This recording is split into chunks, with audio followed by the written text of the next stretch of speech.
مرغان قفس کو پھولوں نے اے شاد یہ کہلا بھیجا ہے، آ جاؤ جو تم کو آنا ہو، ایسے میں ابھی شاداب ہیں ہم۔ بسم اللہ الرحمن الرحیم۔ السلام علیکم ورحمۃ اللہ وبرکاتہ۔ دوستوں خوش رہیں اور اپنا خیال رکھیں۔ آپ کا ہمارے چینل فرسٹ لرننگ پر خیر مقدم استقبال ہے۔ آج ہم لوگ پڑھیں گے شاد عظیم آبادی کی غزل۔ ڈھونڈو گے اگر ملکوں ملنے کے نہیں نایاب ہیں ہم، تعبیر ہے جس کی حسرت و غم، اے ہم نفسوں وہ خواب ہے ہم۔ تو یہ غزل ہے، تو اس غزل کے ایک ایک شعر کی تشریح بتاؤں گی، الفاظ معنی بتاؤں گی، مشکل سوال جواب بھی بتاؤں گی، ٹھیک ہے؟ تو آپ میرے ویڈیو میں بنے رہیں، پوری ویڈیو کو اچھے سے دیکھیں، اسکپ کیے بغیر دیکھیں، تاکہ آپ کو ساری باتیں اچھے سے سمجھ میں آ جائے۔ اسکپ کرنے سے کچھ باتیں سمجھ میں آتی ہے، کچھ باتیں سمجھ میں نہیں آتی ہیں۔ اگر آپ اردو میں نئے ہیں اور ابھی آپ نے نیا جوائن کیا ہے تو آپ اطمینان سے ویڈیو کو دیکھیے، اسکپ کیے بغیر دیکھیے۔ میں ایک ایک الفاظ کے معنی بتاؤں گی اور بہت اچھی طرح سے سمجھاؤں گی، تاکہ آپ کو ساری باتیں اچھے سے سمجھ میں آ جائے۔ اور غزل کے شعر کی تشریح کیسے کرتے ہیں، تشریح کو بھی بہت آسان الفاظ میں بتاؤں گی، تو پوری ویڈیو کو اچھے سے دیکھیے گا، ٹھیک ہے؟ سب سے پہلے ہم لوگ شاد عظیم آبادی کی حالت زندگی پڑھ لیتے ہیں، پھر اس کے بعد ہم لوگ اشعار کی تشریح پڑھیں گے۔ شاد عظیم آبادی 1846 میں ان کی پیدائش ہے اور 1927 میں ان کا انتقال ہوا، ٹھیک ہے؟ 1846 یعنی 1846 عیسوی میں ان کی پیدائش ہے، 1927 یعنی 1927 عیسوی میں ان کا انتقال ہو گیا، ٹھیک ہے؟ شاد عظیم آبادی پٹنہ کے رہنے والے تھے۔ کہاں کے تھے؟ پٹنہ کے رہنے والے تھے۔ علی محمد شاد عظیم آباد پٹنہ میں پیدا ہوئے، ٹھیک ہے؟ اور ان کا شاد کیا تخلص تھا اور علی محمد ان کا نام تھا۔ گھر پر عربی فارسی کی تعلیم حاصل کرنے کے بعد کچھ عرصے تک انگریزی بھی پڑھی۔ پہلے زمانے میں کیا ہوتا تھا کہ گھر پر عربی اور فارسی کی تعلیم دی جاتی تھی، اردو کی تعلیم دی جاتی تھی، اس کے بعد لوگ انگریزی پڑھتے تھے، ٹھیک ہے؟ اب کیا ہے کہ اب پہلے لوگ انگریزی پڑھتے ہیں، بچوں کو انگریزی اسکول میں پڑھنے کے لیے بھیجتے ہیں، بعد میں بچے کیا ہے عربی اور اردو سیکھتے ہیں۔ تو پہلے کے زمانے میں کیا ہے گھر پر عربی اور فارسی کی انہوں نے تعلیم حاصل کی اور کچھ عرصے تک انگریزی بھی پڑھی۔ علوم اسلامی کی تحصیل کے ساتھ ساتھ انہوں نے عیسائیوں، پارسیوں اور ہندوؤں کی مذہبی کتابوں کا مطالعہ بھی کیا، ٹھیک ہے؟ علوم علم کی جمع، علوم کیا ہے؟ علم کی جمع۔ تو اسلامی علم انہوں نے حاصل کیا، اس کے ساتھ ساتھ تحصیل یعنی حاصل کیا، اس کے ساتھ ساتھ انہوں نے عیسائیوں، پارسیوں اور ہندوؤں کی مذہبی کتابوں کو بھی پڑھا۔ پہلے کے زمانے میں لوگ کیا ہے بہت پڑھتے تھے، ہر چیز کا مطالعہ کرتے تھے، سمجھتے تھے کہ کس کتاب میں کیا لکھا ہوا ہے، ٹھیک ہے؟ نثر و نظم دونوں میں شاد نے کئی تصانیف اپنی یادگار چھوڑی ہیں۔ نثر میں اور نظم میں دونوں میں شاد عظیم آبادی کی کئی کتابیں ہیں، تصانیف یعنی تصنیف ان کی کتابیں، ٹھیک ہے؟ شاد کی غزلوں کا دیوان ان کی وفات کے بعد 1938 عیسوی میں نغمہ الہام کے نام سے شائع ہوا۔ شاد کی جو غزلوں کا دیوان ہے ان کی وفات کے بعد یعنی ان کے مرنے کے بعد 1938 عیسوی میں، کب؟ 1938 میں، یاد رکھیے گا 1938 میں نغمہ الہام کے نام سے شائع ہوا۔ ان کے دیوان کا نام کیا ہے؟ نغمہ الہام۔ اور کب شائع ہوا؟ 1938 میں، ان کے مرنے کے بعد میں ان کی خود نوشت اور متعدد مجموعے منظر عام پر آئے۔ اور بعد میں ان کی خود نوشت کسے کہتے ہیں؟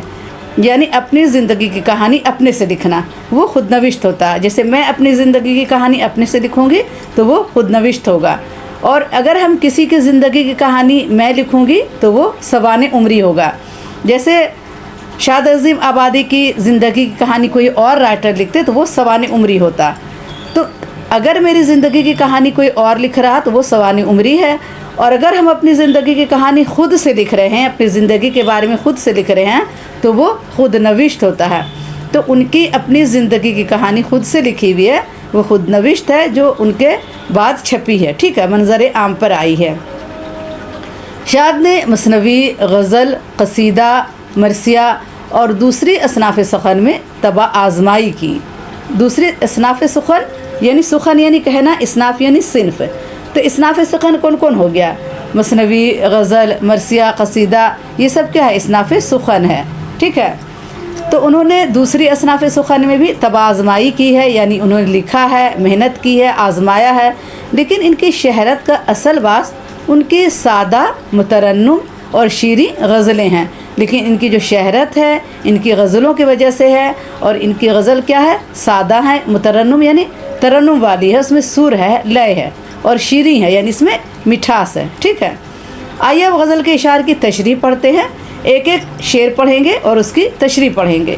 سیاق و سباق، جب ہم آپ کو ایگزام میں کیا ہے شعر کی تشریح لکھنے آتا ہے تو آپ کو تشریح لکھتے وقت یہ لکھنا ہوگا سیاق و سباق، ٹھیک ہے۔ سیاق و سباق میں ہم لکھیں گے مندرجہ ذیل اشعار شاد عظیم آبادی کی غزل سے لیے گئے ہیں۔ کیا لکھنا ہے؟ ہمیں یاد رکھنا پڑے گا کہ یہ غزل کس کی ہے۔ جیسے کل ہم نے پڑھا تھا غزل، ہم نے کل غزل پڑھا تھا شیخ محمد ابراہیم ذوق کی غزل پڑھا تھا، لائی حیات اے قضا لے چلی چلے، اپنی خوشی نہ آئے نہ اپنی خوشی چلے۔ تو اگر اس شعر کی تشریح کریں گے تو ہم لکھیں گے کہ مندرجہ ذیل اشعار شیخ محمد ابراہیم ذوق کی غزل سے لیے گئے ہیں، ٹھیک ہے۔ آج ہم لوگ شاد عظیم آبادی کی غزل کی تشریح کر رہے ہیں تو ہم لوگ لکھیں گے مندرجہ ذیل اشعار شاد عظیم آبادی کی غزل سے لیے گئے ہیں، ٹھیک ہے۔ شعر پڑھتے ہیں۔ ڈھونڈو گے اگر ملکو ملکو، ملنے کے نہیں نایاب ہیں ہم، تعبیر ہے جس کی حسرت و غم، اے ہم نفسو وہ خواب ہیں ہم۔ نایاب مانے جس کا پانا ممکن نہ ہو، انتہائی قیمتی چیز۔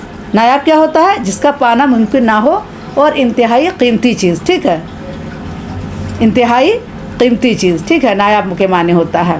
ہم نفسو یعنی دوست، ہمارے دوست، ہمارے غمخوار۔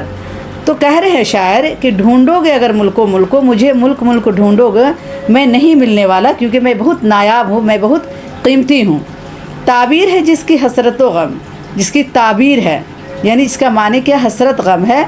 اے ہم نفسو، اے میرے دوست، وہ خواب ہیں ہم، ایسے خواب ہیں ہم جس کی تعبیر نہیں ملتی ہے، جس کی تعبیر کیا ہے؟ حسرت اور غم ہے، وہی خواب ہے ہم۔ شاعر کہتا ہے اب جیسے میں نے بولا ہے آپ اس الفاظ میں بھی اس کو لکھ سکتے ہیں، اور جیسے میں نے آپ کو بتایا سادے الفاظ میں آپ اس الفاظ میں بھی اس کو لکھ سکتے ہیں، آپ کو پورے نمبر ملیں گے، ٹھیک ہے۔ شاعر کہتا ہے کہ اے میرے ہم نفسو، اے میرے دوست، ہم جیسے لوگ اب اس دنیا میں ہیں ہی نہیں بلکہ نایاب ہو چکے ہیں۔ ڈھونڈنے کے باوجود ہم جیسے لوگ کہیں نہیں مل پائیں گے۔ ہم ایک ایسے خواب کی طرح ہیں جس کی تعبیر حسرت اور غم کے سوا کچھ نہیں ہے۔ شاعر کہتے ہیں کہ اے میرے دوست، اے میرے محبوب، ہم جیسے لوگ اب اس دنیا میں نہیں ہیں بلکہ بہت نایاب ہیں، اور ڈھونڈنے کے باوجود ہم جیسے لوگ نہیں مل پائیں گے۔ ہم ایک ایسے خواب کی طرح ہیں جس کی جو تعبیر ہے وہ کیا ہے؟ حسرت غم کے سوا کچھ نہیں ہے۔ دوسرا شعر ہے اے شوق پتا کچھ تو ہی بتا، اب تک یہ کرشمہ کچھ نہ کھلا، ہم میں ہے دل بیتاب نہا، یا آپ دل بیتاب ہیں ہم۔ شاعر اپنے عاشق سے مخاطب ہے، عشق سے مخاطب ہو کر کہہ رہا ہے کہ اے عشق ہمیں تو بتا دے کہ ہم میں تڑپتا ہوا دل موجود ہے یا ہم مجسمے دل بیتاب بن گئے ہیں۔ شاعر کہتا ہے کہ اے شوق پتا کچھ تو ہی بتا، اے میرے محبوب، اے میرے عاشق، تو ہی بتا کہ اب تک یہ کرشمہ کچھ نہ کھلا، ہم میں ہے دل بیتاب نہا، یعنی میرے اندر دل ہے، یا آپ دل بیتاب ہیں، یا ہم پورے کے پورے بیتاب دل ہیں۔ شاعر عشق سے مخاطب ہو کر کہہ رہا ہے کہ اے عشق ہمیں یہ تو بتا دے کہ ہم میں تڑپتا ہوا دل موجود ہے یا ہم مجسمے دل بیتاب بن گئے ہیں۔ شاعر کہتا ہے کہ میرے اندر دل ہے یا ہم پورے کے پورے دل بن گئے ہیں۔ یہ عقیدہ ہم سمجھ نہیں پائے ہیں، اس کی کچھ تو وضاحت کر، ٹھیک ہے۔ تیسرا ہے دل میں تڑپتے جی بھر کر، پر زغف نے مشکیں کس دی ہیں، ہو بند اور آتش پر ہو چڑھا، سیماب بھی وہ سیماب ہیں ہم۔ ہے دل میں تڑپتے جی بھر کر، دل کیا ہے؟ بہت تڑپ رہا ہے۔ زغف یعنی بڑھاپے نے، کمزوری نے مشکیں کس دیے یعنی ہم کو روک دیا ہے تڑپنے سے۔ ہو بند اور آتش پر ہو چڑھا، ہو بند ہو اور آتش پر چڑھا ہو، کوئی دیگچی ہو اور بند ہو اور چولہے پر چڑھا ہو، آگ پہ چڑھا ہو، سیماب بھی وہ سیماب ہیں ہم، اور ایسا سیماب جو پارا، سیماب کہتے ہیں پارے کو، ٹھیک ہے۔ تو ایسا پارا جو کیا ہے؟ دیگچی میں ڈھکن میں بند ہے اور آگ پر چڑھا ہوا ہے، تو وہ کیسے آگ کے اندر تڑپ رہا ہے، وہی سیماب ہم ہیں، ویسے ہی ہم تڑپ رہے ہیں۔ بڑھاپے کی وجہ سے، کمزوری کی وجہ سے کہ ہم مشقیں کس دی ہیں، یعنی ہمیں روک دیا گیا ہے، اتنا نہیں تڑپ پا رہے ہیں، لیکن ہم اسی طرح سے تڑپ رہے ہیں جس طرح سے سیماب کو آگ پر چڑھا دیا جاتا ہے بند دیگچی کے اندر، اور وہ اندر تڑپتا ہے، ٹھیک ہے۔ سیماب کسے کہتے ہیں؟ پارا کو۔ شاعر کہتا ہے کہ ہمارے دل میں اتنا غبار عشق بھرا ہوا ہے اور ہم تڑپنے کے لیے بری طرح بے چین ہیں۔ شاعر کیا کہتا ہے کہ ہمارے دل میں اتنا غبار عشق بھرا ہوا ہے اور ہم تڑپنے کے لیے بری طرح بے چین ہیں، لیکن ہماری کمزوری ہمیں تڑپنے نہیں دیتی۔ ہماری جو کمزوری ہے، ہماری جو ضعف ہے، وہ ہمیں تڑپنے نہیں دیتی۔ ہم اس پارا کی مانند ہے جو ایک بند برتن میں آگ پر رکھا ہوا ہے۔ سیماب خود تڑپتا ہے اور جب اسے برتن پر رکھ کر آگ جلا دی جائے تو کیا کیفیت ہوگی؟ بالکل یہی کیفیت اس وقت ہمارے دل کی بھی ہے۔ شاعر کہتا ہے کہ جو سیماب ہے، جو پارا ہے، وہ خود تڑپتا ہے، وہ بہت ہلتا ڈولتا ہے، لیکن جب اس کو ایک برتن میں رکھ کر اور آگ جلا دی جائے تو اس کی کیا کیفیت ہوگی؟ وہ کتنا تڑپ رہا ہوگا۔ اسی طرح میں بھی تڑپ رہا ہوں۔ میں حیرت و حسرت کا مارا خاموش کھڑا ہوں ساحل پر، دریائے محبت کہتا ہے کچھ بھی نہیں پایاب ہے ہم۔ میں حیرت اور حسرت کے مارے خاموش کھڑا ہوں ساحل پر، یعنی ندی کے کنارے کھڑا ہوں، لیکن دریائے محبت ہم سے کہتا ہے کہ آ جا، یہاں کچھ بھی نہیں ہے، ہم پایاب ہیں، یعنی اتنا پانی ہے میرے اندر، تو چل کر پار ہو جائے گا، ڈوبے گا نہیں۔ پایاب یعنی اتنا پانی جس میں انسان چل کر پار ہو جائے، ٹھیک ہے؟ تو دریائے محبت کہہ رہا ہے کہ تو آ جا، تو ڈوبے گا نہیں بلکہ چل کر پار ہو جائے گا۔ شاعر کہتا ہے کہ میں محبت کے دریا کے ساحل پر کھڑا ہوا حسرت اور غم سے اسے دیکھ رہا ہوں۔ شاعر کیا کہتا ہے کہ میں محبت کے دریا کے ساحل پر کھڑا ہو کر کیا ہے، حسرت اور غم سے دیکھ رہا ہوں، مگر اس میں اترنے کی ہمت نہیں کر پاتا۔ اور اس میں کیا ہے؟ اترنے کی ہمت نہیں کر پاتا، خاموش۔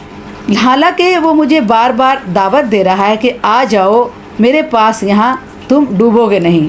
اور دریائے محبت کیا کہتا ہے کہ وہ بار بار دعوت دے رہا ہے کہ تم آ جاؤ، تم ڈوبو گے نہ، تم ڈوبو گے نہیں، میرے اندر اتنا پانی ہے، پایاب ہے کہ تم چل کر پار ہو جاؤ گے۔ پایاب یعنی اتنا پانی جس سے انسان چل کر پار ہو جائے۔ لاکھوں ہی مسافر چلتے ہیں، منزل پہ پہنچتے ہیں دو ایک، اے اہل زمانہ قدر کرو، نایاب نہیں کمیاب ہیں ہم۔ شاعر کہتا کہ لاکھوں مسافر چلتے ہیں لیکن منزل پر ایک دو ہی پہنچتے ہیں۔ سب راستے میں یا تو تھک کر بیٹھ جاتے ہیں یا واپس ہو جاتے ہیں یا ناکامیاب ہو جاتے ہیں۔ جو کامیاب ہوتے ہیں بس ایک دو ہی پہنچتے ہیں۔ تو اے اہل زمانہ قدر کرو، اے زمانے کے لوگ میری قدر کرو، نایاب نہیں کمیاب ہیں ہم کیا ہے؟ نایاب نہیں کمیاب، یعنی کم ملتے ہیں ہماری طرح لوگ۔ کمیاب یعنی کم ملتے ہیں، کمیاب یعنی جو چیز کم پائی جاتی ہے، جو چیز کم ملتا ہو، ٹھیک ہے؟ شاعر کہتا ہے کہ زندگی کا سفر لاکھوں طے کرتے ہیں مگر کسی کسی ہی کو منزل ملتی ہے۔ صحیح بات ہے، بہت سارے لوگ کیا ہے زندگی کا سفر شروع کرتے ہیں، لاکھوں لوگ طے کرتے ہیں، لیکن کامیابی کسی کو ملتی ہے۔ اب آپ بھی 10th کلاس میں پڑھ رہے ہیں، کوئی بچے نیٹ کی تیاری کر رہے ہوں گے، کوئی بچے IIT کی تیاری کر رہے ہوں گے، کوئی بچے کچھ اور تیاری کر رہے ہوں گے، لیکن اتنے سارے میں کچھ لوگ ہی کامیاب ہوتے ہیں، اور وہ کامیاب لوگ کیا ہے؟ بہت کم ہوتے ہیں۔ ایسے لوگ بہت کم ملتے ہیں، تو ایسے لوگوں کی قدر کرنی چاہیے کیونکہ وہ لوگ محنت کر کے کامیاب ہوتے ہیں۔